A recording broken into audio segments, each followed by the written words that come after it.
Join me in the Pledge of Allegiance, please. Pledge allegiance to the flag.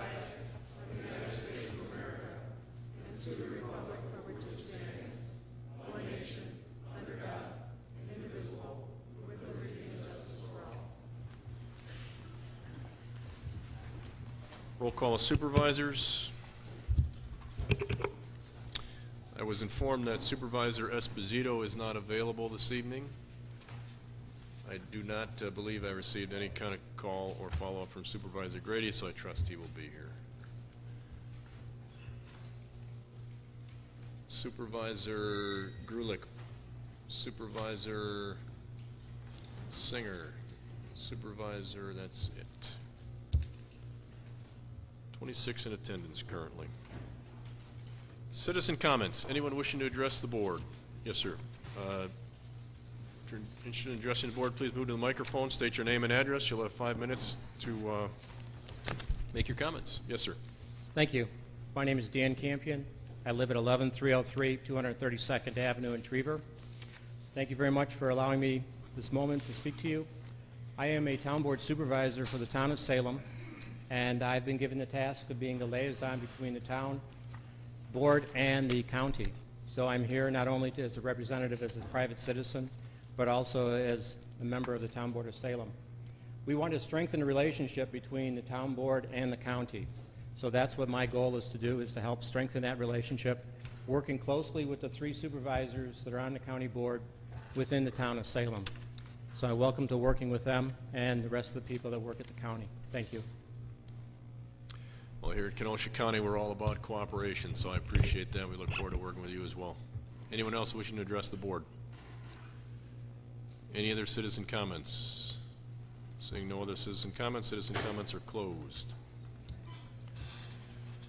Announcements of the chairman. A couple of brief, well, one brief anyways. You will make note of the upcoming elections that we'll have in Kenosha County, and that is going to affect our county board meeting dates, so make sure you, if you are not aware of them, check with the clerk. If that an email or something hasn't been sent out, we'll make sure that gets done. But we'll have the primary and the general election for the upcoming recalls that will affect the county board meeting nights.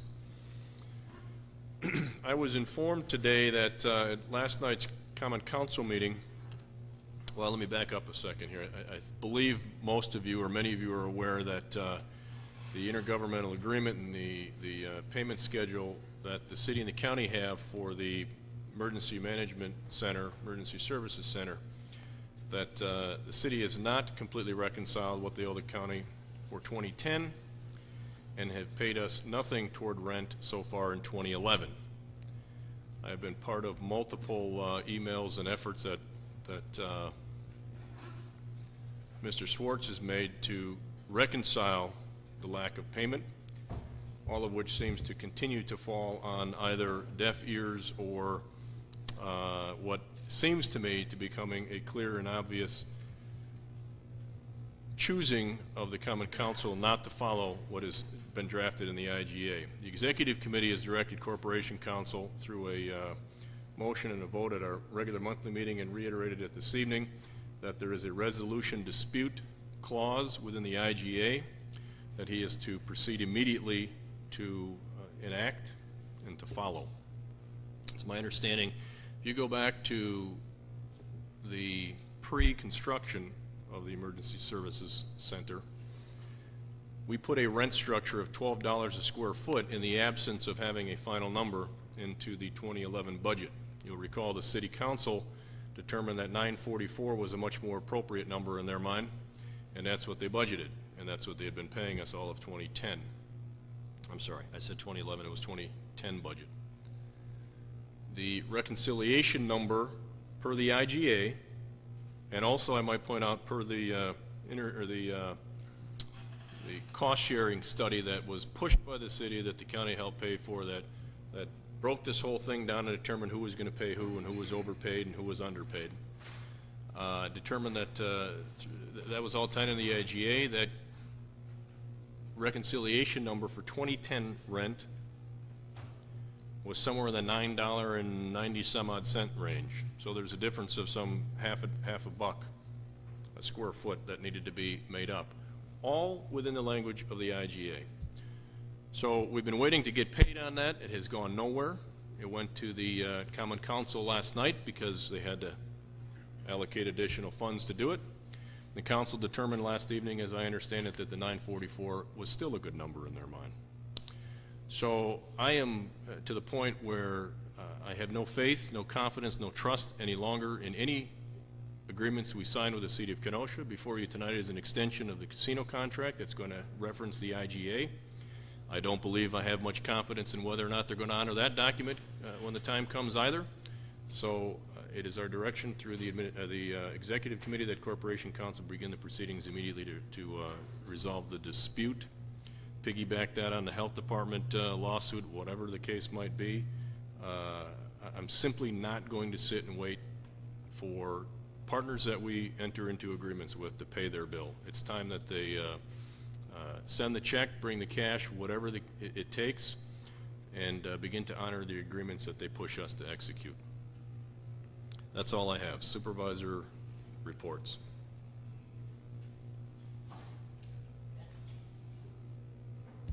Supervisor Overman. Thank you, Mr. Chairman. Very briefly, I reported on our Highway and Facilities meeting last month, our last meeting, so I have nothing on that. One thing I did report on that has been changed, the Highway Katy Park, I reported that the committee had unanimously voted to open that every weekend instead of every other weekend, and the county executive has vetoed that, so the park was open this past weekend, but will not be open the upcoming weekend. And I'll report a little bit more on some of the reasoning and things there at our after our next Highway and Parks meeting. Thank you. Thank you. Supervisor Clark. Thank you, Mr. Chairman. Just a report from the Finance and Administration Committee. Typically, we adopt a levy cap resolution in the month of June per previous county board policy. The committee decided that we would wait to bring a recommendation forward until the end of July. There was a significant question relative to the income maintenance wraparound funds to the tune of about $2.5 million. The administration has a pretty good understanding of the budget that has been adopted by, or that is to be adopted or has been adopted by the legislature. But we thought it would be prudent to hold off so we understood exactly some of those items and we could come in with a better recommendation. We did get a report on Brookside. Our quarterly report, Brookside is tracking in line with the budget. At this point in time, there are no surprises. Certainly the mix isn't exactly what they want it to be. It's close. However, they are managing the expenses to make sure that we're going to come in without being at a deficit. We also received the May financial report, and at this point in time, all revenues and expenditures are within projection. Overall, there are some areas of the budget that are standing out. We're going to get more detail into those items and looking at the reserve projection in the months coming forward. Thank you. Thank you. Any other supervisor comments? Actually, I'm going to just piggyback briefly on Supervisor Clark. The discussion that took place at Finance, and and he can certainly correct me if I misspeak, resolution in a little bit more depth, a little bit more detail. So if I'm going to encourage everyone to attend the next Finance Committee meeting, be a part of that discussion so that you understand what's coming forward, you understand what the committee is trying to accomplish or will be trying to accomplish, hopefully in concert with the administration. And I'm going to encourage you to take advantage of the discussion early in the process rather than waiting for it to get to the county board. Nice. Thank you. I believe we're talking Thursday of this week, so I look forward to hearing a little bit more about it at that point in time. Also, just so you're aware what Corporation Council just put on your desk is a resolution and extension agreement that was passed only moments ago, which is why you're getting it late. I apologize for that, but Supervisor Clark will thoroughly go through what's before you when we get to that point. Any other supervisor reports? Seeing none, clerk. County Executive Appointments, Ronald Johnson to serve on the Kenosha County Housing Authority Board. Refer to Planning, Development, and Extension Education Committee. Gary Valancourt to serve on the Kenosha County Workforce Development Board. Refer to Human Services. Deborah L. Ford to serve on the Kenosha County Workforce Development Board. Refer to Human Services Committee. Ordinance, one reading. Number 2, Action 50 LLC owner Mark Merkling agent requests a rezoning to reconfigure the B3 Highway Business District and A2 General Agricultural District located in the town of Wheatland. Approved by Planning Development Extension Education Committee. Kim Brunig, yes. Esposito, yes. Colmeyer, excused. Underhill, yes. Decker, yes. Hallman, yes. Gable, yes. Supervisor Brunig. Move ordinance number 2. Ordinance number 2 moved by Supervisor Brunig, seconded by Supervisor Underhill. Supervisor Brunig. Thank you, Mr. Chairman. This property is located on the northeast corner of State Highway 50 and 392nd Avenue. The rezoning would allow a commercial sign to front the State Trunk Highway 50. The town of Wheatland recommended approval of the request. Anyone on ordinance number 2? Seeing no lights, all those in favor signify by saying aye. Those opposed, motion carries. Ordinance number 3, Action 50 LLC 420 owner Mark Merkling agent requests an amendment to the adopted multi-jurisdictional comprehensive plan map for Kenosha County 2035 map 65 from commercial and suburban density residential district to commercial district located in the town of Wheatland. Brunig, yes. Esposito, yes. Colmeyer, excused. Underhill, yes. Decker, yes. Hallman, yes. Gable, yes. Supervisor Brunig. Move ordinance number 3. Ordinance number 3 moved by Supervisor Brunig, seconded by Supervisor Decker. Supervisor Brunig. Thank you, Mr. Chairman. This is a proposed amendment to the comprehensive plan adopted by the Kenosha County Board on April 20th of 2010. This property is located on the northeast corner of State Highway 50 and 392nd Avenue. Comprehensive plan amendment would allow a rezoning from commercial and suburban density residential district to commercial district in the town of Wheatland. The town of Wheatland recommended approval of this request. Thank you. Any discussion on ordinance number 3? Seeing no lights, all those in favor signify by saying aye. Those opposed, motion carries. Resolution 13 from Finance and Administration Committee, a resolution to transfer $50,000 for the general fund for recall elections, submitted by Finance. Clark, yes. O'Day, yes. Jeff Gens, yes. Ekernis, yes. Grady, yes. Singer, yes. Rose, yes. Supervisor Clark. Thank you, Mr. Chairman. I move Resolution 13. Resolution 13 moved by Supervisor Clark, seconded by Supervisor O'Day. Supervisor Clark. Mr. Chairman, County Board, Resolution 13 is transferring $50,000 from the general fund into the clerk's budget to fund the recall elections. Obviously, those were unforeseen at the time of budget and a necessary budget modification. We asked in the Finance Committee whether this amount was appropriate or excessive. The administration indicated that they did take a look at prior elections, the special election for the county executive, and they thought the amount was appropriate. Thank you. Any discussion on Resolution 13? Seeing no lights, all those in favor signify, I'm sorry, it's a budget modification. Roll call vote. If you're in favor of the $50,000 transfer, Resolution 13, P and plus, opposed, P and minus.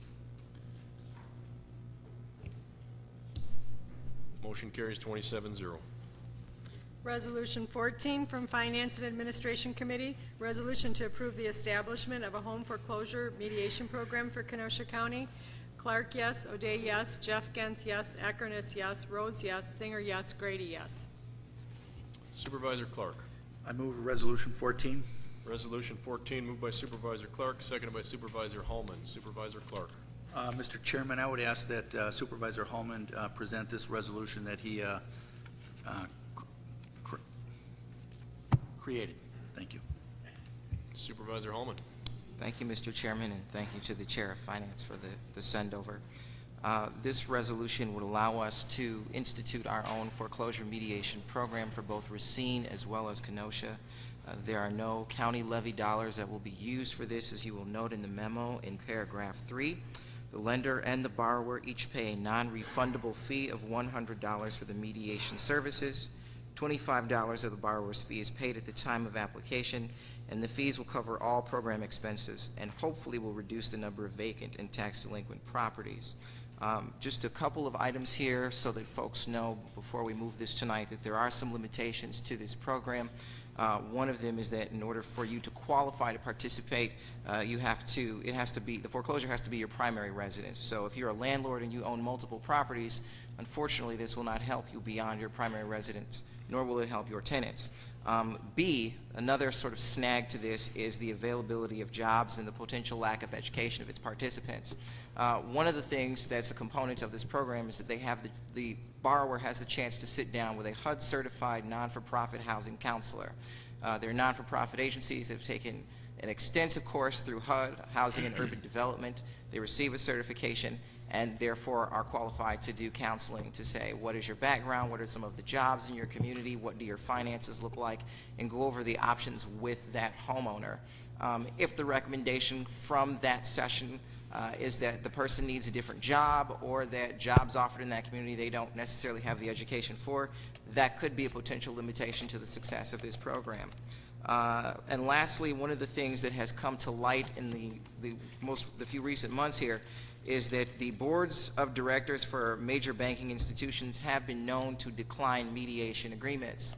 In other words, you will enter into a conversation with them and they'll say, sure, we might want to modify the terms of your mortgage. They'll work something out with you sort of preliminary, and then their board of directors hears about it and their board of directors cancels it. One of the things that has been, shall we say, an antidote to that cancellation has been having a judge at the end of the pipeline, as our current program is structured to do. So the removal of some of those limitations, I think, would certainly require county board action and intervention, and certainly from the WCA, the Wisconsin Counties Association. So you might see something in the next month or two about a loss mitigation standard, encouraging the Attorney General to integrate that as part of the 50 states Attorney General's lawsuit. Something to the Department of Financial Institutions in the state of Wisconsin saying that there should be created a mortgage servicer registry, because right now, if you're a mortgage servicer, you have a contract with the banking institution, and the homeowner can call the bank and say, hey, I want to renegotiate the terms of my mortgage. Well, the bank doesn't call the mortgage servicer and say, stop the foreclosure. So you keep getting foreclosed on, and you end up in court saying, what happened? I thought the bank was going to work with me. And the bank sits there and says, we didn't know anything about it. So those are two things that the county board can speak on and certainly provide appropriate intervention. I want to turn everyone's attention very quickly to the spreadsheet on your desk. This is a compilation of data from the Wisconsin Circuit Court Access. This is isolated to Kenosha County, code 3404 mortgage foreclosures, and you see the numbers for each month going all the way back to the year 2000 and the totals in the far right-hand column.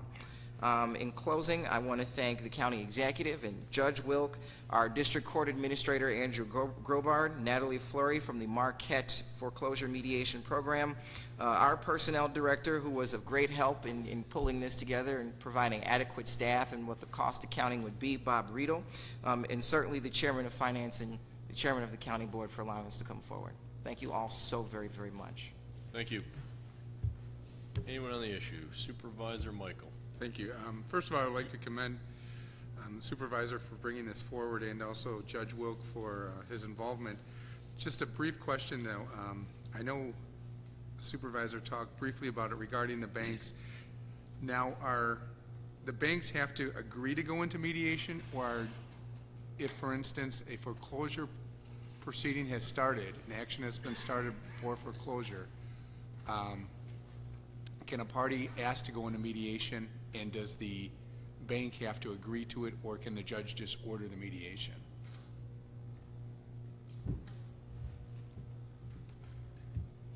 As state law is currently worded, mediation is optional. It is voluntary.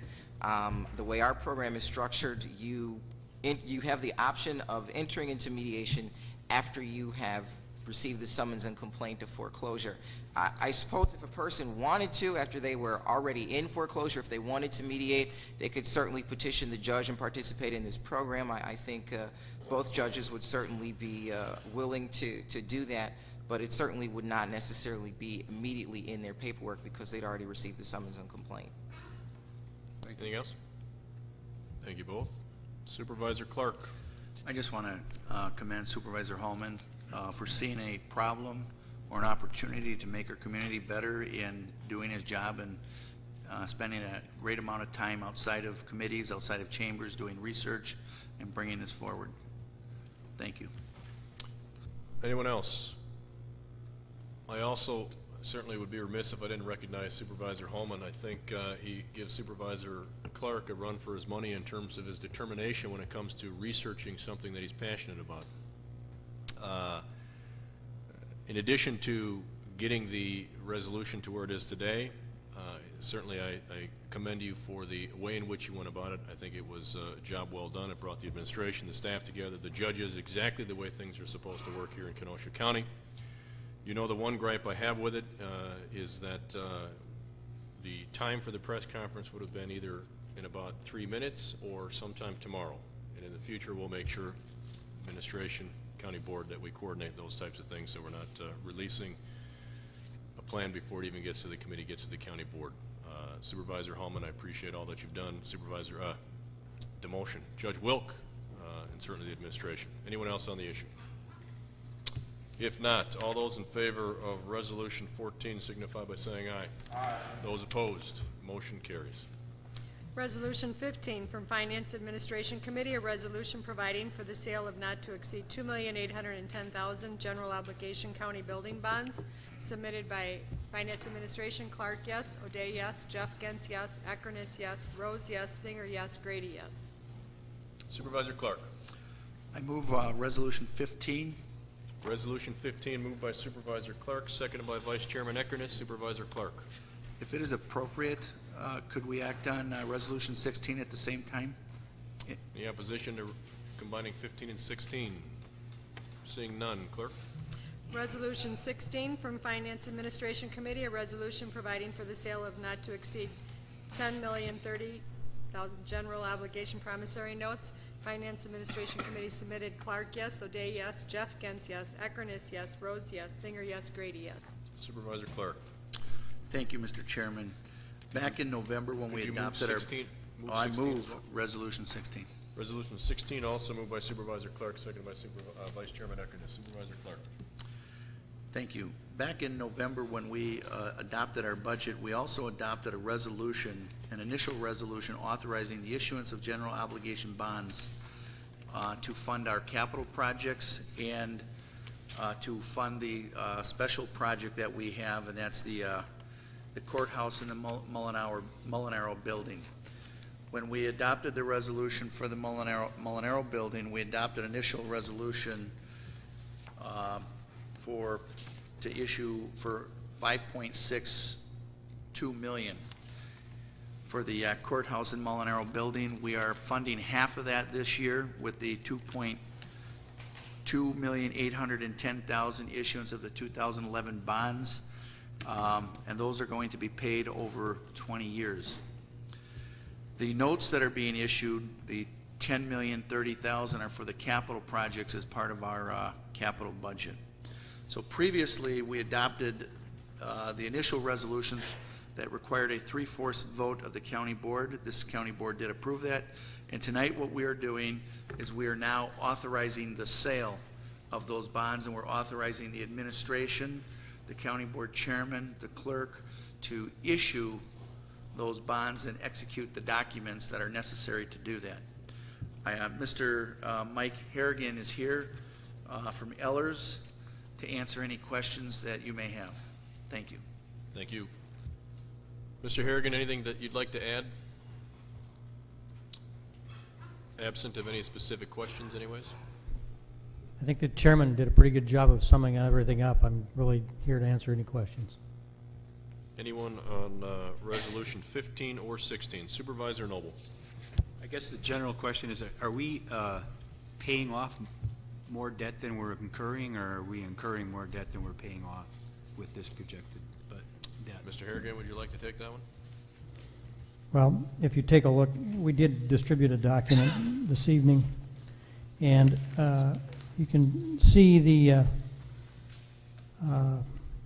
debt obligations on page 3, the total principal and interest that is being paid each year. And right now, the county is still in a mode, this is in the far left column, where it is paying off more than it is incurring. We're paying more than we're incurring? Yes. That's what you're saying? Okay. All right, thank you. In principle. Anyone else on the issue? Resolution 15 and 16? Seeing no other lights, this is a roll call vote. If you're in favor, P and plus. Opposed, P and minus.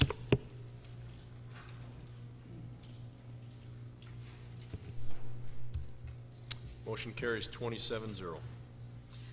Resolution 17 from the Executive Committee, a resolution in support of extension of intergovernmental cooperation agreement with Menominee Indian Nation, submitted by Molinaro, Michael, Noble, Eckerness, Alberman, and Clark. Supervisor Clark. I move Resolution 17. Resolution 17 moved by Clark, seconded by Michael. Supervisor Clark. Resolution 17 is a 90-day extension of the intergovernmental agreement. Previously, we've extended this agreement for 90 days. We had a more longer-term agreement. However, due to communication with the city, communication with the tribe and their attorneys, and really the feeling of a compressed time constraint here to get this done, the Executive Committee thought it was prudent to have a 90-day extension. So all the parties could iron it out. We are hopeful. Mr. Olson from the tribe, representative of the tribe, is going to communicate to the city, the mayor, the executive, the president of the council, chairman of the county board, and ask him to at least appoint a group where they're all getting to the table, sitting down, taking a look at this, and hammering out the various different issues. And that seemed to be in the best interest. If you read the paper today, the Kenosha News, you'll see that the city gave a 30-day extension. We didn't want to be back here in a month. We don't know that it's going to get done in 30 days. Be nice, but we don't want to be back here in a month talking about another 30-day extension. We're hoping that in 90 days we can get through this, get it to the Executive Committee, and come forth with a resolution where we all had enough time to digest what we're passing. So I urge your approval. There's quite a few lights, but to be clear with what Supervisor Clark is suggesting is that the 90-day extension is a stopgap to get us to a more solid, concrete document that outlines a more specific, longer-term extension. Correct? Correct. Just to make sure you're clear on what you're voting on. Supervisor Rose. All right, thank you, Mr. Chairman. If I thought that this was even remotely possible, I would be in support of it. But I view this proposal before us as comparable to looking for a pot of gold at the end of the rainbow or searching for the lost ark. It doesn't give me confidence that the tribe comes to us at the last minute. They should have been here at least a year ago discussing this with the county board and the city council. I talked to Mr. Valentintesta today to find out when did we begin talking about this casino. And in our conversation, he could find back to the year 1997. How many were on the board in 1997? How many county executives have we had, either permanent or temporary, since then? And there is still no casino. And now we're looking for either a 30-day or a 90-day extension.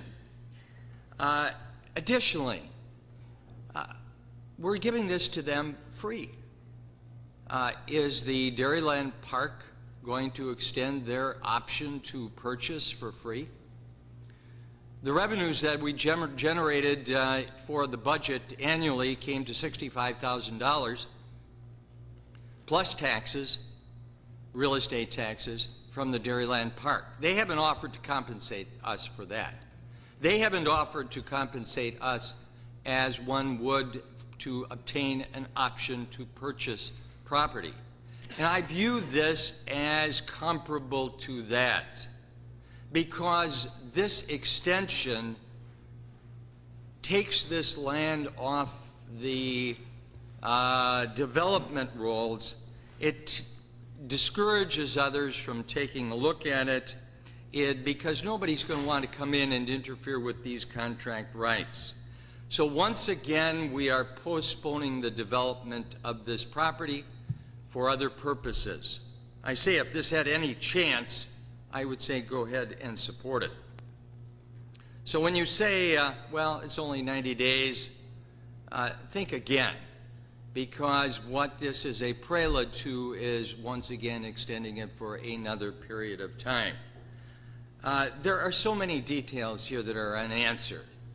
Details that I suggest aren't going to be resolved in 30 or 60 or 90 days. What is the size of this building going to be?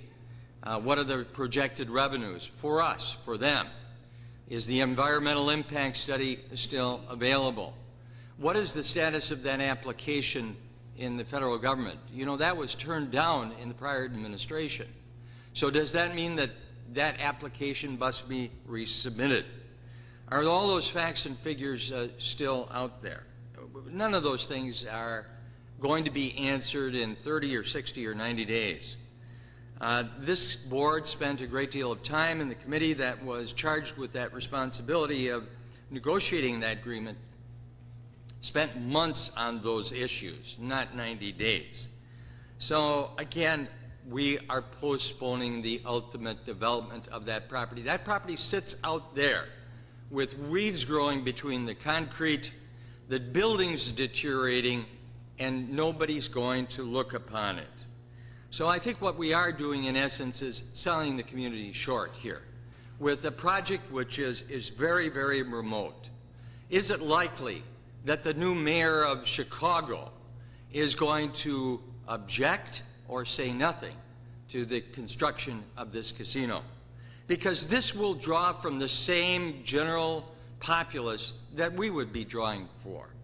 There are supposed to be numerous licenses, if you've read the newspaper. I believe it is about 10 new licenses for additional casinos in Illinois. Is it likely that the president is going to pass the word to the Secretary of the Department of Interior to veto Kenosha's because it interferes with the competition in his own community, Chicago, and his own home state of Illinois? Are we going to be tied up in more legalities? Are we going to be giving up the opportunities that we don't even know exist out there because we are chasing a pot of gold at the end of the rainbow? For many years now, this community has given its best shot. We gave it the best shot. Let's once and for all set this thing aside. Let's part company with the tribe and move on, and let them move on, and let us move on with other development. Thank you. Thank you. Supervisor Jeff Gintz. Thank you, Mr. Chairman. Through the chair to Mr. Volpentesta, I'm looking at this resolution that was passed out to us just now, and I guess I want to ask the question, do we have a valid agreement that is currently in place? Because I'm looking at this and it says an agreement effective March 28th, which expired December 31, 2009, the third whereas. The sixth whereas is still in effect and didn't expire January 7th, 2009. Right. No, Set to expire June 30th. So there's a lot of dates in here. Do we have a valid agreement right now? Yes, we extended the 2009 termination date to,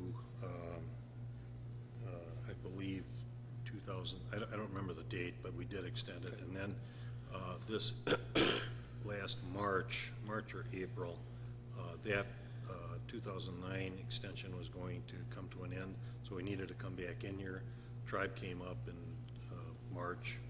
That was the one where it was kind of like at the last minute, and we gave them the extension until June 30th.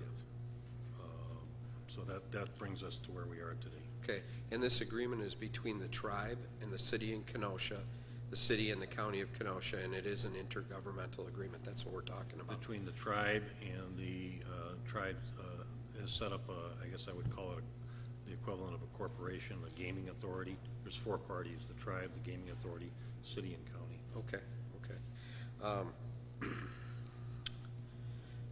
My concern with this, and I guess I have no problem with an extension. I mean, at this point, let them continue to try to go forward with this. But my concern is that this agreement was made back in 2000, or what? Way back in 2005 it was signed. Right. And it doesn't take a rocket scientist to figure out that the financial climate has changed and things have changed between then and now. Also, as the chairman of the county board stated before we got started tonight, we're in a time where we're having issues agreeing with the city for some strange reason on payment and agreements. I can't understand how that can be happening, but how do we know that the things are now as they were then, from financing to that type of thing? I mean, that's a question that kind of concerns me. I do understand the extension, but I think there's a lot that needs to be delved into here. Corp Counsel, if I can address that, I'll answer the question. One of the issues specific to the 90-day extension is to understand the business plan. Are they still talking about an $800 million facility? Understand the operating. Are the Mohegans still involved, and to what extent? Understand our options for reopening the IGA. From my standpoint, get a confirmation from the city that they fully intend to honor the IGA. That seems to be a hang-up, as you just pointed out and I pointed out earlier. I want to know that.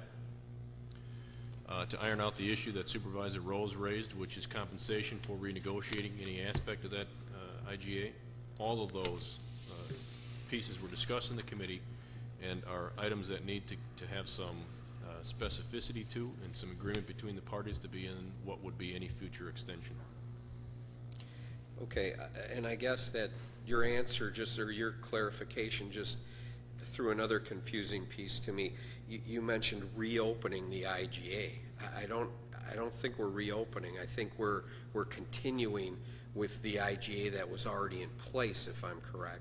I've mentioned at multiple committee meetings, I mentioned at the committee of the whole meeting, I mentioned on the county board floor, that I personally, and I believe there's others on the county board who have agreed, want some language in any extension that provides any one of the parties an opportunity to reopen the IGA. The tribe has agreed that they're willing to do that. They believe that there is language already that exists to allow that to happen, and I think that needs to be made clear in any extension. So that's also been discussed at the committee, and that's one of the aspects that would be looked at for any future resolution that comes to the board. Thank you. Through the chair to Mr. Von Testa, by agreeing to this extension, are we bound to the original IGA? Yes, for the next 30 days. 90 days. 90 days, I'm sorry. So really, we're taking a vote tonight that binds us to the IGA that we say needs to be reviewed.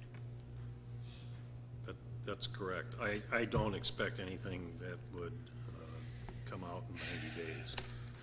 I believe that the intent here is to use this time to sit down with the tribe, to sit down with the city, and to be brought up to speed and up to date as to just exactly what is in that IGA. Is there anything that needs to change? What are the financing arrangements going to be? All of those things. Anything that has changed, construction costs, the scope of the project, new environmental impact statements, all of these things.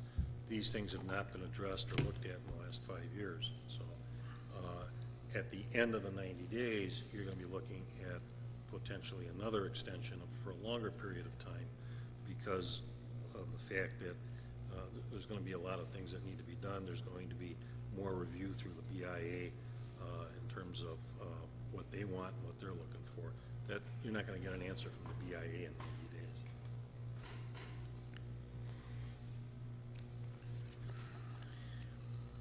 I guess I can appreciate what the chairman is saying about the questions that need to be answered, but I'm getting heartburn at passing something that's going to be in effect for 90 days. I mean, I guess we're gambling that nothing will get done in those 90 days because we really haven't had a chance to get those questions answered on the original IGA. I guess that's what I'm hearing. You're correct. However, based upon conversations or documents that I have received from our outside counsel, I believe it is his opinion, and I would concur in it, that there is going to be a need for the tribe to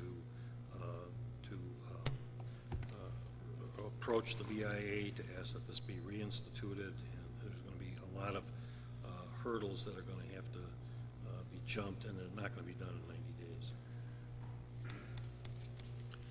days. I based that on outside counsel. Good. Do you have it in writing? Yes. Okay. Wouldn't have said it otherwise. All right. I guess I'll just listen now. Thank you for your time. Thank you. Supervisor Holman. Thank you, Mr. Chairman. I know that about 2.5 months ago I placed a call to the director of the Office of Indian Gaming in Washington, and she said that new rules or rule changes, something would be issued by the administration in 2.5 months' time. And if my memory serves me right, I believe something was released as of last week. So if I could, through the chair, if there are representatives of the tribe present, I do have a question for them.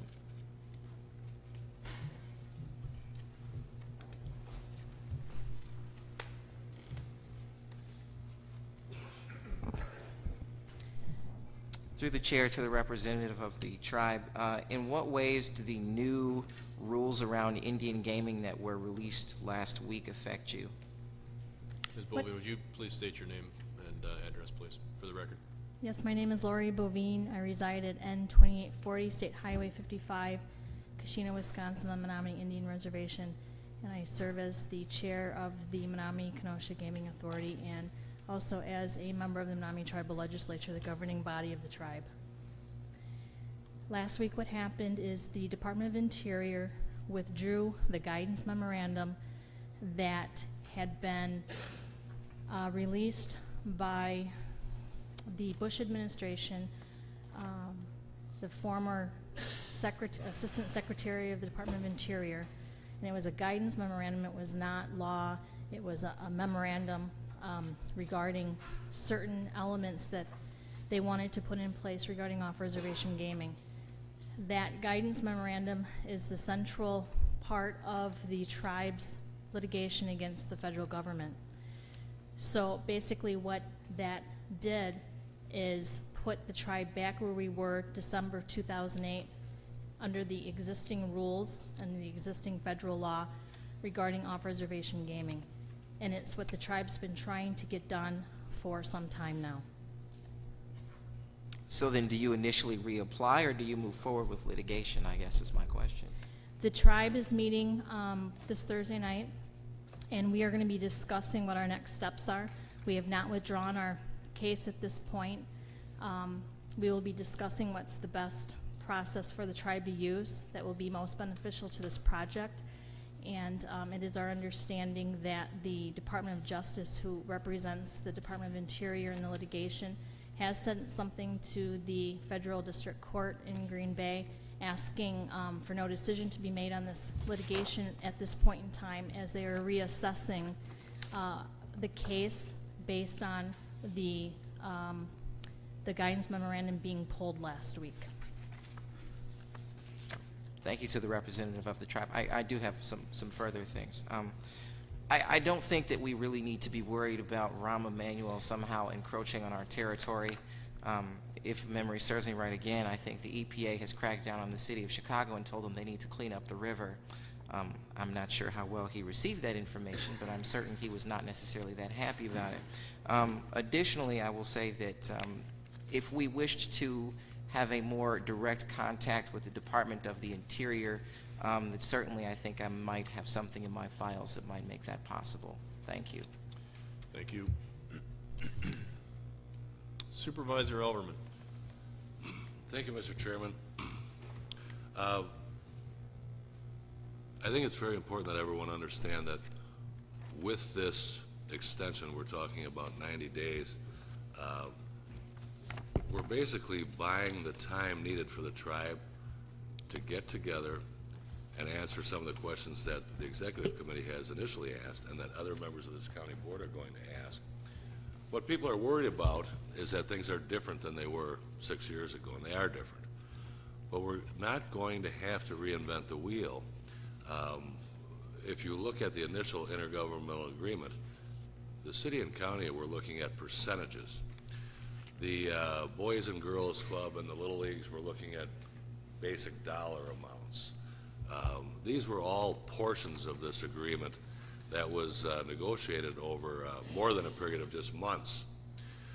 So this 90 days is going to let the tribe have initial meetings, basically, with the city and the county, see if their aims are still the same, if the price tag is the same, if they're going to be building as large, if they're going to be building larger, if they're going to be building smaller. That'll give the county an opportunity to see if we still want to be a stakeholder, what we're looking for as a partner in the whole process. But I do not think we're going to be reinventing the whole wheel. We are going to have to know as a board here that in 90 days this isn't going to be solved. This is getting the process started. As you can tell, there's many questions. There's a lot of you folks weren't here in 2005, and you deserve the right to have those questions answered, and this is going to get the process started. Thank you. Thank you. Supervisor Rose. I asked the question that I think all of us have to ask is, how long are you willing to wait? Because 90 days isn't going to resolve this. I don't know how long it's going to take. It might take you a year and 2 years. I say it's been going on since 97, according to Mr. Valpentesta's records. But at some point, you're going to have to fish or cut bait and say, well, let's move on with development of something else. Let's take this off the market. Now, in listening to the chair of the tribe, I think these are some of the significant points you ought to take into account. Number one, that lawsuit still pends. And that is still pending because she didn't answer Supervisor Holman's question. Are they going to have to submit a new application, which is going to be a very long, complicated process? Or is that old application, which has been rejected, going to be revived? And I think that that is why the lawsuit is still going to pend. We're not going to be able to have that kind of answer for a long, long period of time. Second point she makes is that it puts the tribe application under the same rules that were in effect in 2008 when she referred to the guidance memo. She said, we're back where we were in 2008. And I would simply remind everybody that from 97 to 2008, they were not able to deliver. And if they weren't able to deliver in that 11 period of time, I would suggest that the chances are very, very dim that this is beyond a long shot. This is beyond the tossing a Hail Mary pass. This is tossing a Hail Mary pass after the buzzer has gone. And I would still ask the Corporation Council to inform the board that if we are employing outside counsel for consultation, what are those costs, who are paying those costs, and is the tribe paying those costs?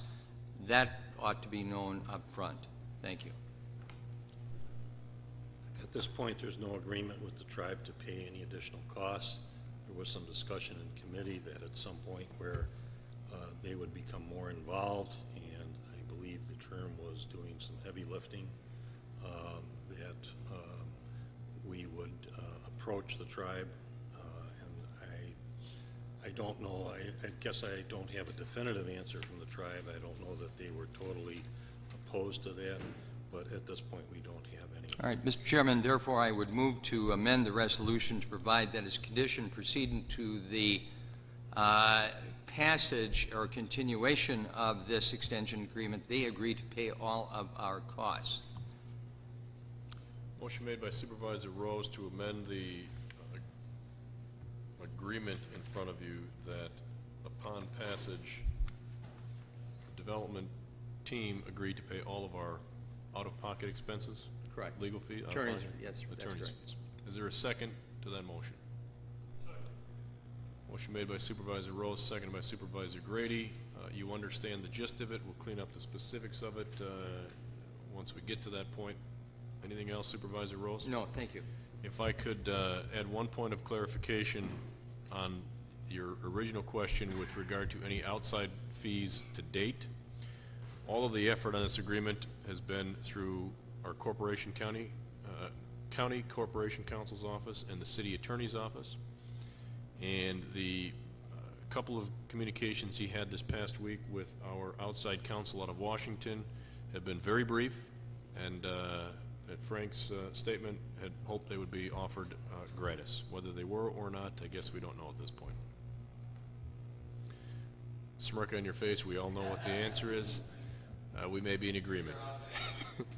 Yes. Supervisor Clark. I wanted to speak on the original resolution. I will allow some latitude on this. Okay, well, I guess I want to answer the question, how long am I willing to wait? I'd be willing to wait a year. I can't recall all the numbers on the casino, but I think there will be 500, 600, 700 good-paying jobs coming to this community, let alone if you have a $500 million project or a $700 million project, all the people in the trades that are going to be going to work. I'm willing to wait. We're talking about the taxes that we're losing. Dairyland is still on the tax rolls currently. They're still paying taxes. We are certainly missing out on the $65,000 fee that the dog track paid us, but look at all the dog tracks that we had in the state. All of them were closed down. Dairyland held on, you know, hoping that this would get done. The people of Kenosha County had a referendum twice, one in the city. They had a countywide referendum. Sure, opinions have changed, but I'm willing to wait for those jobs. We put out $1 million in a high-impact fund to attract the right kind of business. You know, I mean, let's think about what we're doing here.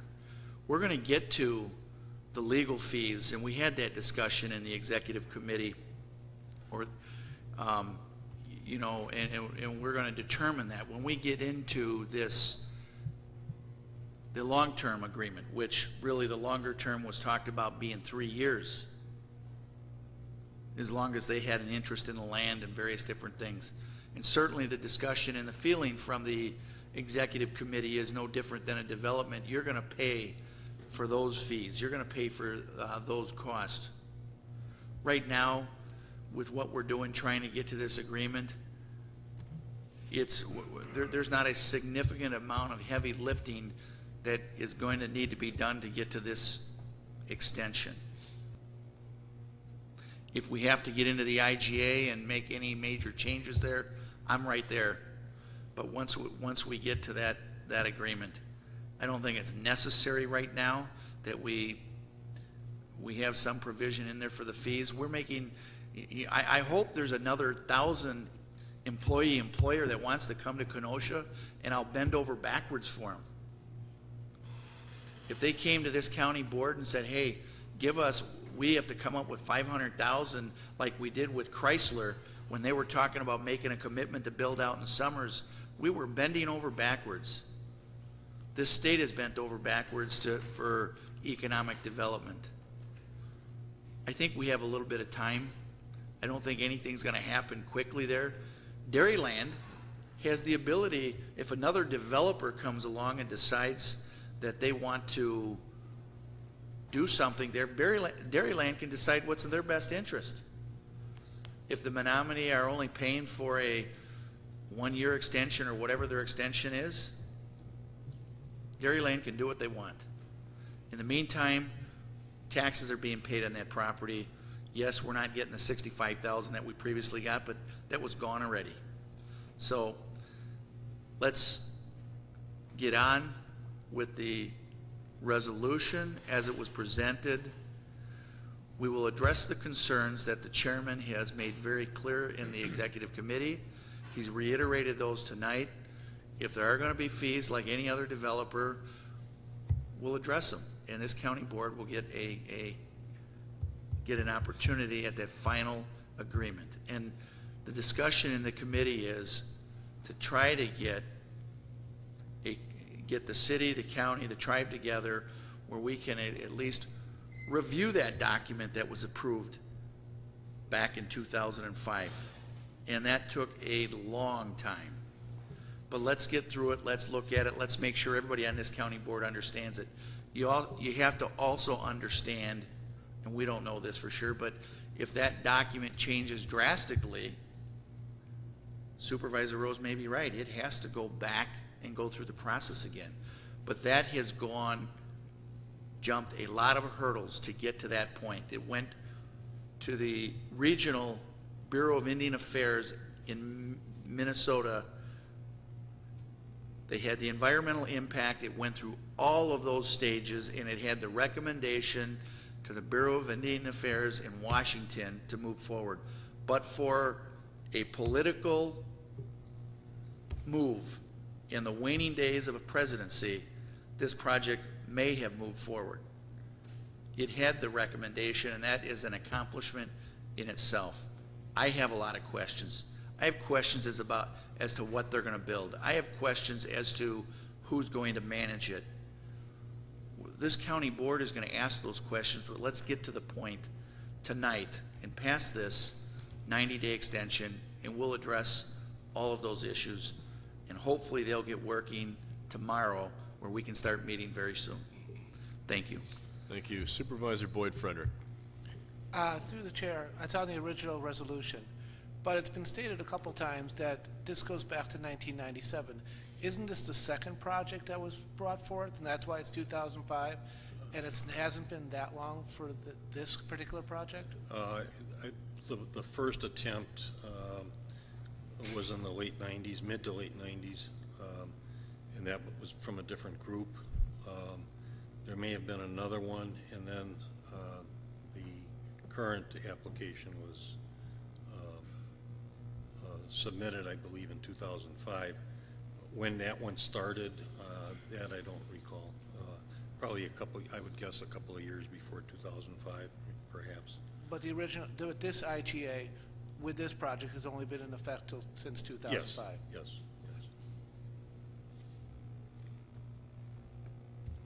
Vice Chairman Eckerness. Thank you, Mr. Chairman. I worked at the dog track for 10 years, and I know the owner fairly well. He's a very successful businessman, a very good businessman. The sale of that property is something that he wants to accomplish. I don't think he cares whether it becomes a casino or what. If there was another buyer out there, another developer, and he seen an opportunity to unload it in that direction, I'm sure he would at the earliest convenience. I don't think that throwing a roadblock in front of the Menominee will accomplish anything. And also, this is the second attempt. When they made the first attempt in the 90s, I was speaking in favor of it from the other side of the rail over there. The second attempt is the one we're in now, and that started back in early 2000s. So thank you, Mr. Chairman. Thank you. Supervisor Holman.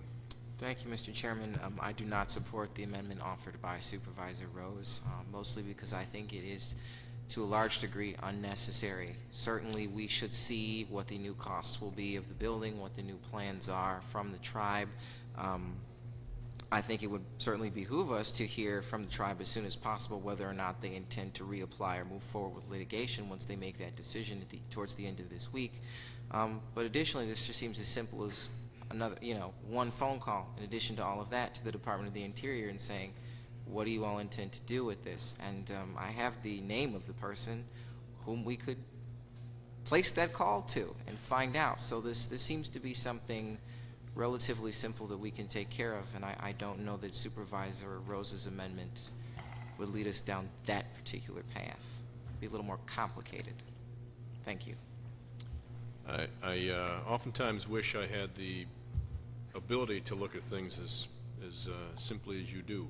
For some reason, I highly doubt a single call to the BIA is going to give, or the Department of the Interior is going to give us that one concise, crystal clear answer we're all looking for. But if you get it, I'm all ears.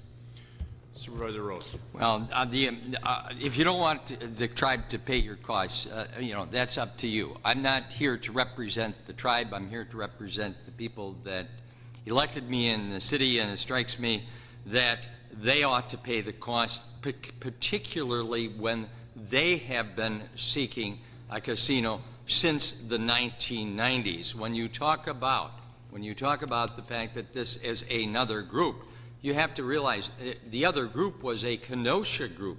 The tribe has been attempting to secure this unsuccessfully since the 1990s, and that speaks volumes as to the success of this, or is this just pie in the sky?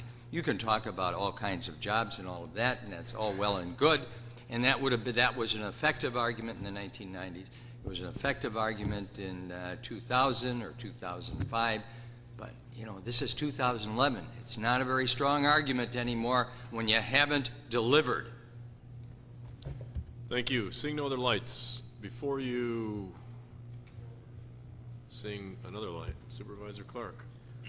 Now I'm going to ask you to stay on the amendment, please. Jobs is the only issue today. Thank you. Seeing no other lights, before you, roll call requested, is the motion by Supervisor Rose, second by Supervisor Grady, that language be added into the extension before you that requires the tribe to pick up any and all costs associated with moving forward with the agreement. I'm sorry. If you're in favor of the amendment, P and plus. If you're opposed, P and minus.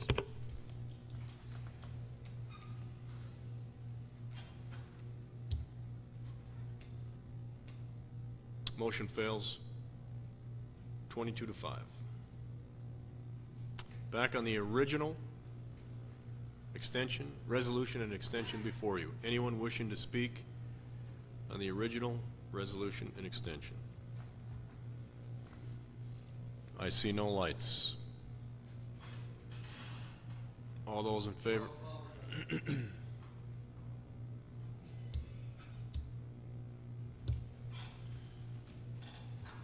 Before you is a 90-day extension, Resolution 17, inclusive of the extension agreement. All those in favor, P and plus. Those opposed, P and minus. Motion carries 24-3.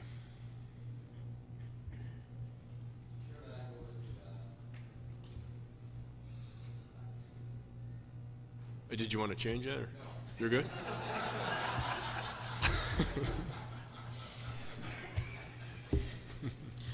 Resolution 18 from Human Services and... Yeah. Anyone else, or are we all good? Resolution 18 from Human Services and Administration Finance Committees, a resolution to modify the Department of Human Services, Division of Children and Family Services 2011 budget for a Children's Trust Fund Family Resource Center Network grant. Human Service, Noble, yes. Jeff Gens, yes. Celebre, yes. Decker, yes. Kubicki, yes. Rose, yes. Finance Administration, Clark, yes. O'Day, yes. Singer, yes. Jeff Gens, yes. Eckerness, yes. Rose, yes. Grady, yes. Supervisor Noble. I move resolution number 18. Resolution 18 moved by Noble, seconded by Clark. Supervisor Noble. This resolution is from Division of Children and Family Services, which is DCFS. They received a grant funding in the amount of $150,000, and that funding is renewable for up to 5 years. And they received it from the Children's Trust Fund to expand home visiting programs working with families and children at risk of abuse and neglect. The county will match $37,500, which will come from the projected out-of-home placement savings from the DCFS. And this is going to be a joint partnership with DCFS, which is, again, Division of Children and Family Services, the Prevention Services Network, and the Kenosha Area Family of Aging Services. The DCF Child Protective Service Unit will identify families who have not abused their children but are at risk of future child abuse and neglect. Referrals will be sent to the PSN, which is the Prevention Services Network, to assess family needs, develop family services plans, and provide case management services. The Kenosha Area Family and Aging Services will provide an evidence-based parenting program to families in need of this service. And this is a positive program for our community. Its goal is to prevent child abuse and neglect. And as we prevent the child abuse and neglect, we will lower the number of children that are placed in foster care homes. And that is actually how we will match the $37,500. I tried to touch on the high points. The division director, Ron Rogers, is in attendance. He gave an extensive presentation on this, and if there's any questions, he's here to answer them. Anyone on the question? Mr. Rogers, anything to add to that? No. Seeing no lights, this requires a roll call vote. All those in favor, P and plus. Those opposed, P and minus. Again, this is a budget modification.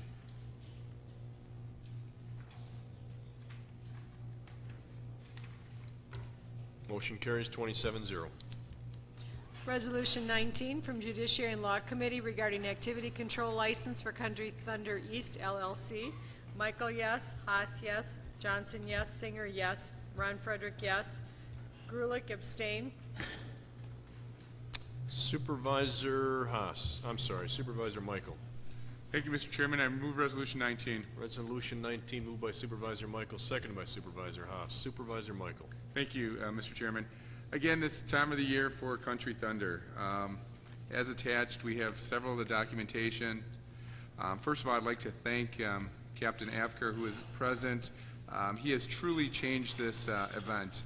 Prior to the Sheriff's Department's involvement, it was truly like the Old West. We had underage drinking, we had drugs, we had alcohol, we had country music.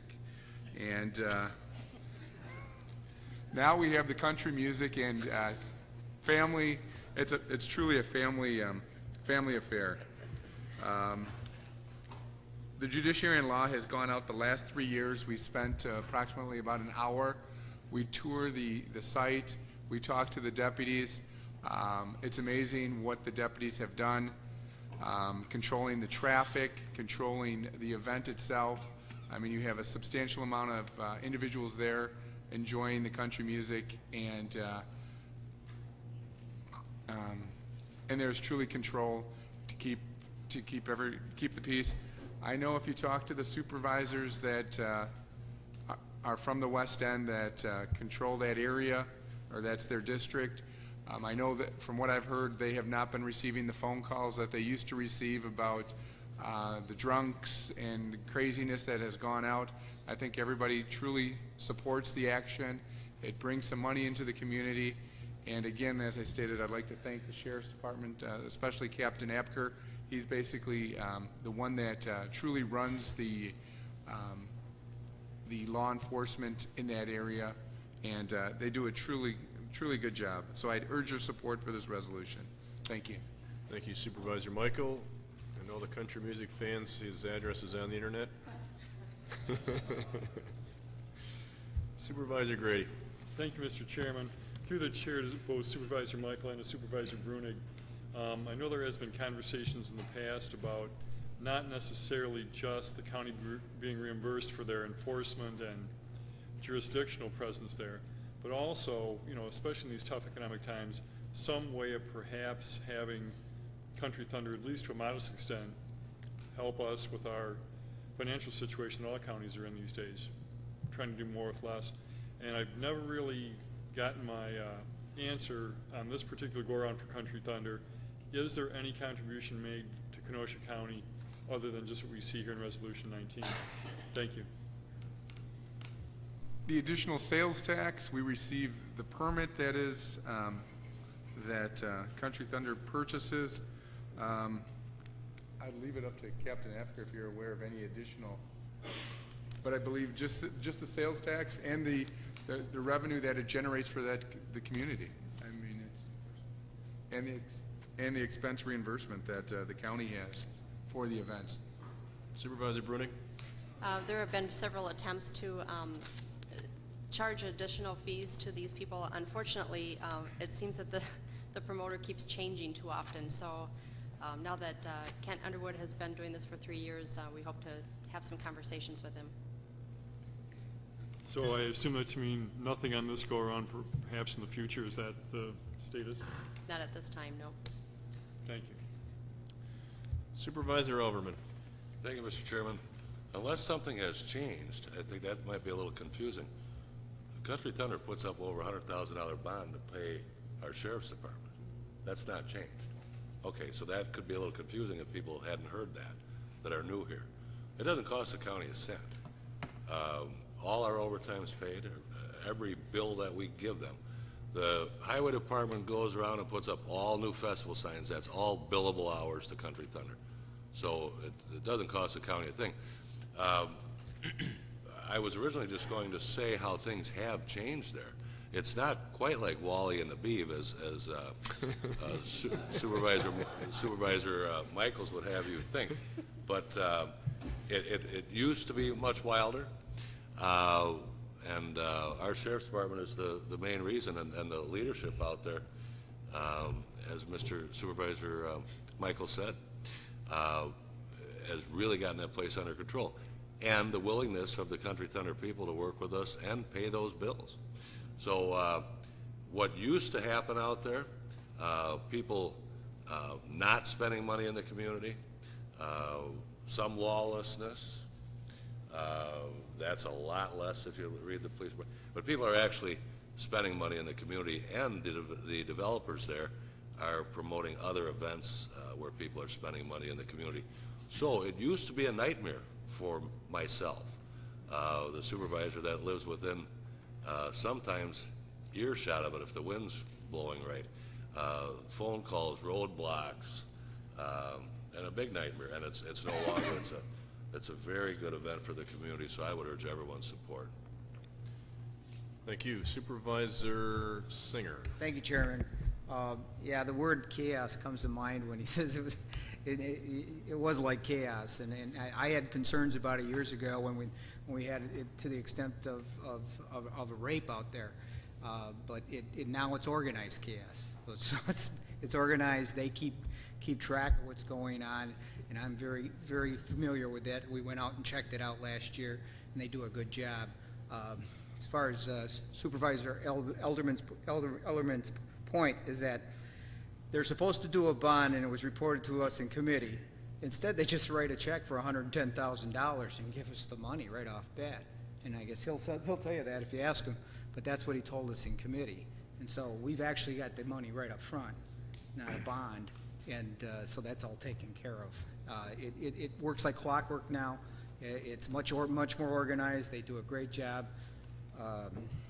Like Supervisor Brunick said, it's a much organized organization that's handling it now versus years ago. So I'll be supporting this, as in committee. Thank you. Just a couple of comments from, this is a very different discussion from the first time. It came, actually, probably the second time. I think the first time it came before us, we didn't quite know what we were getting into. The second time it came before us, we were shocked at what we got. And it speaks volumes to the work in the committees, to the Planning and Development Office, to the Sheriff's Department primarily, who bears the brunt of it, Highway Department across the board. I think it's clear that we have gotten this event, which has been an awfully long time here in Kenosha County and on the west end. We've gotten it to where it is today, which is a nationally recognized event, and it attracts a significant number of people. So applause and kudos to all involved. What I would suggest or offer, maybe ask, in response to Supervisor Grady's question, and maybe the question isn't so much what contribution can we get, although I'm always open to that as well. The question really is, what's the economic impact? And if we have the ability to extract those numbers from something that already exists within Kenosha County in terms of the information, our sales tax within the communities out west, I'd love to be able to do that. If not, I would certainly ask the appropriate person, I'm sure someone's here in the room who can start this conversation, I'd like it to be brought up this year, that we do an economic impact analysis of this particular event and how it affects Kenosha County and the outlying communities. I would suspect we have a great group in the Extension Education Office who could probably assist with that, be able to get it done relatively economically. I would approach the event team, group that puts the event on, and ask them if they'd be willing to fund that analysis, because I think, from my standpoint, I'd like to have that information going forward. I'd like to understand what the economic impact is to Kenosha County. In an event like this, we should be looking at it. So, if I could to, again, I don't know if it's Captain Apker, Chairman Brunig, or Elverman, Michael, I'd ask one of you or all of you to pick up that ball and see if we can begin to ask that question. Anyone else on the issue? If not, before you is Resolution 19. Roll call is requested. All those in favor, P and plus. Those opposed, P and minus. Abstain, I guess, would be P and 0, right? Motion carries 26-0 with 1 abstention. Resolution 20 from Judiciary and Law Committee regarding probationary cabaret license for Remo's Corner. Michael, yes. Haas, yes. Johnson, yes. Singer, yes. Frederick, yes. Grulich, yes. Supervisor Michael. Thank you, Mr. Chairman. I move resolution number 20. Resolution 20 moved by Supervisor Michael, seconded by Supervisor Johnson. Supervisor Michael. Thank you, Mr. Chairman. This is a probationary license for Remo's Corner, which is located at 1200 Green Bay Road in the town of Summers. Mr. Chairman, I know you had requested this in the past, and what I'd like to bring to your attention is within the police report, I believe it's the about the 7th page, it shows the, on one page it shows the actual diagram of the establishment, and then on the next page it actually shows what the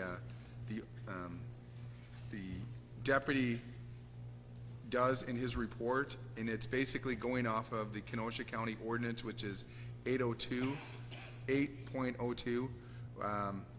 which these are the requirements to get a probationary cabaret license. And once the deputy observes all of these requirements, at the bottom they sign off stating that basically they recommend the approval if everything is met. And if everything is not met, then they basically state in the report that that they're not recommending the establishment to get the probationary license. But this is all that the deputies do. I don't know if you wanted any additional information. I know that you had requested it, and this was a perfect example of what actually an establishment has to do to get a probationary cabaret license. I think part of the request that was made, not just of myself but from others, was to understand the whose purview and the specifics within the ordinance for granting or denying. So if that's but this is the checklist that the Sheriff's Department implemented, which basically gives, I mean, they go through it step by step, and if everything meets the qualifications, and this is strictly what is in 8.02 of the Kenosha County ordinance for the cabaret license. Fair enough. Thank you. And as stated within the report, this establishment has met all the requirements, so I urge your support on the probationary cabaret license. Any discussion on Resolution 20? Seeing none, all those in favor signify by saying aye. Aye. Those opposed? Motion carries. Resolution 21 from Judiciary and Law Committee regarding FY11 Wisconsin Office of Justice Assistance MABAS Base Station Radio Grant. Haas, yes. Johnson, it must be a yes. Singer, yes. Frederick, yes. Grulich, yes. Supervisor Michael. Thank you, Mr. Chairman. I move resolution number 21. Resolution 21 moved by Supervisor Michael, seconded by Supervisor Haas. Supervisor Michael. Thank you, Mr. Chairman. As stated within the resolution, this is basically a grant for our deputies to get new radios. As stated, our radios will be basically no longer good in the near future due to the fact that everything is going to the new system. This grant allows us to purchase the new radios. I'd urge your support. There is a total of $3,000 that we basically have to match, and that's going to be done with different things within the Sheriff's Department, so that it's not actually, there's no real money that we're expending on it. All right, Supervisor Michael, thank you. And for the record, this resolution 21 also went through the Finance Committee and it was unanimously approved with all members present.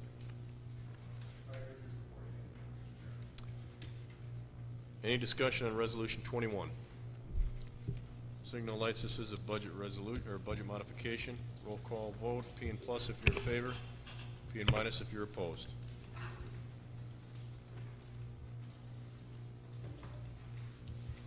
Motion carries 27-0. Resolution 22 from Public Works, Facilities, and Finance Committees, a resolution to apply for grant funding for the purpose of building a recreational trail on the abandoned Chicago and Consumers Ice Railroad bed and through the Silver Lake Marsh to connect the village of Silver Lake with Silver Lake County Park. Public Works Facility Committee, Elverman, yes. O'Day, yes. Gale Gentz, yes. Esposito, yes. Colmeyer, yes. Finance and Administration Committee, Clark, yes. O'Day, yes. Jeff Gentz, yes. Eckerness, yes. Rose, yes. Singer, yes. Grady, yes. Supervisor Elverman. Thank you, Mr. Chairman. I move resolution 22. Resolution 22 moved by Elverman, seconded by Clark. Supervisor Elverman. Mr. Chairman and board members, I've reported on this in prior meetings. There is an old railroad bed that leads from the DNR boat launch in Silver Lake to the Fox River Park, which is on the east side of Silver Lake. And it's used by fishermen, it's used by people hiking, and what we are applying for here is a grant to make it a usable trail. This is an application for a grant. We had a deadline. We don't have the details worked out with the DNR. They are working with us right now on some less restrictive bridges than that they initially required. That would bring the cost of this down. There was a deadline, however, for the grant, so we applied. This does not in any way tie the county into following through with this project. Thank you. Thank you. Any discussion on Resolution 22? Seeing no lights.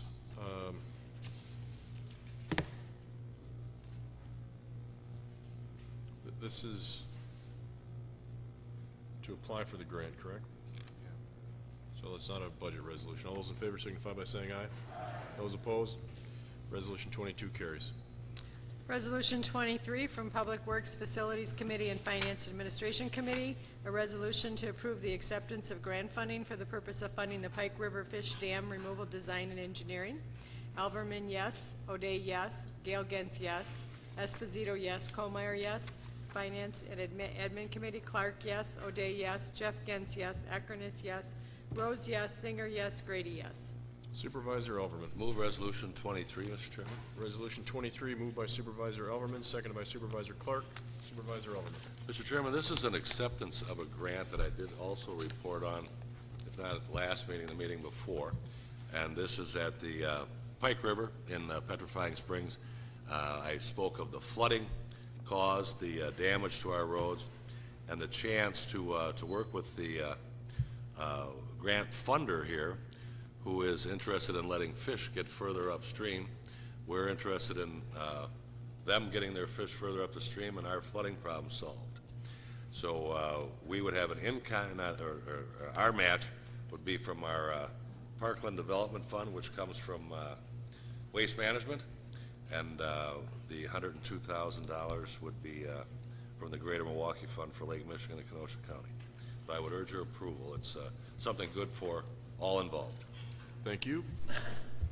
Supervisor Grady. Thank you, Mr. Chairman. I spoke on this in the Finance Committee, and I'd like to extend my support to the entire project here. Not only is it good for the flooding that occurs in Petrifying Springs, it's good for the environment in the sense that we'll have basically, after this is completed, an unimpeded stretch, taking into consideration the Kenosha Golf Course is going to remove their dam. And that will be a good thing for not only sediment, silt buildup, but for fish migration, as Supervisor Overman has said. So we're really fortunate that we have a white knight that rides into the situation to a tune of $132,000, the Greater Milwaukee Fund, to help us out here in Kenosha County. So you have to take a look at your administration, the people that work in Department of Public Works, applying for this grant, making sure that we're the beneficiary of something that's good for all of us. And I'd just like to bring that to the forefront. Thank you. Thank you. Any other discussion? If not, I have a question. Do we know the cost of the dam removal? This is $132,000 worth of engineering fees, which really surprises me in and of itself because it's not that big of a dam. It seemed to me you'd go and pull out a few boulders and you're all done. But what is the cost to actually do the work, and how is that intended to be paid for?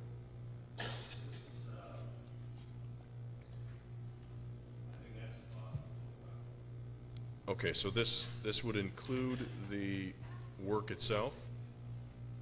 Because it says here, Pike River Fish Passage and Dam Removal Design and Engineering, not dam removal, comma, design and engineering, which I would expect the removal to be after the design and engineering, if that were the case. So I'm just curious what, we're going to spend $132,000 or grant money of $132,000. And if it's unaffordable for us to remove it at some point in time, what's our plan for taking care of that?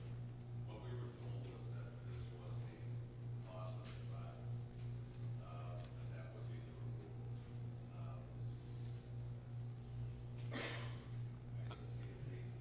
removal. I certainly couldn't either, and I'm not going to vote against it.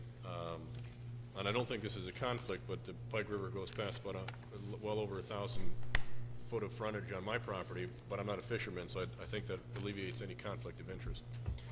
So I support it, I will support it, but if you could bring back by the next meeting the whether or not this includes the removal, unless Supervisor Grady can answer it. I'm just looking at the very first page of the resolution here, 1, 2, 3, 4th, whereas the total project of $132,000 will be covered by $102,000 from the Greater Milwaukee Fund, and then it goes on to explanation where the additional funding is coming from.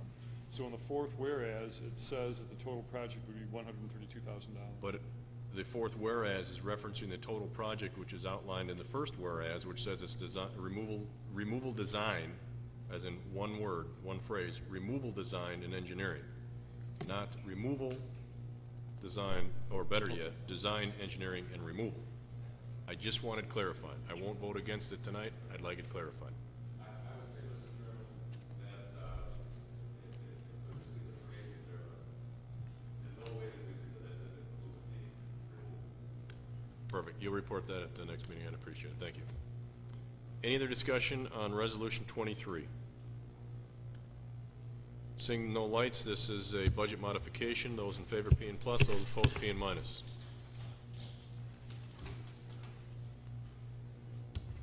Resolution 23 carries 27-0.